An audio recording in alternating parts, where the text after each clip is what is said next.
Hello guys, welcome to SRM facts Saturday celebrity scoop. Kannappa అందరూ ఈ cinema review చెప్తున్నారు, కానీ మనం మాత్రం ఈ సినిమాకి సంబంధించిన కొన్ని ఫ్యాక్ట్స్ చెప్పుకుందాం. కన్నప్ప అనేది నిజంగా జరిగిన ఒక రియలిస్టిక్ స్టోరీ. ఇది ఒక భక్తుడి సాహస గాథ. తిన్నడు అనే వేటగాడు ఎలా శివుడి కోసం తన కన్నులు త్యాగం చేశాడో ఈ మూవీ ద్వారా అందరికీ తెలుస్తుంది.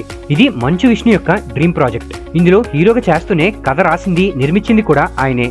10 ఏళ్లుగా ఈ ప్రాజెక్ట్ పై పనిచేశారట. ఈ సినిమా బడ్జెట్ ఆల్మోస్ట్ 150 కోట్ల పైనే. న్యూజిలాండ్, పోలాండ్ లో షూటింగ్ చేశారు. దీన్ని ఒక విజువల్ వండర్ గా తీద్దాం అనుకున్నారు. మరి మూవీ ఎలా ఉందో మీరే కమెంట్ బాక్స్ లో చెప్పండి. ప్రభాస్ రుద్రుడి రోల్ లో ఆల్మోస్ట్ 30 మినిట్స్ యాక్ట్ చేశాడు ఈ మూవీలో. మోహన్ లాల్, అక్షయ్ కుమార్ కూడా స్పెషల్ అపియరెన్సెస్ ఉన్నాయి. ఇందులో ప్రభాస్ మరియు మోహన్ లాల్ ఒక్క రూపాయి కూడా తీసుకోకుండా యాక్ట్ చేశారట.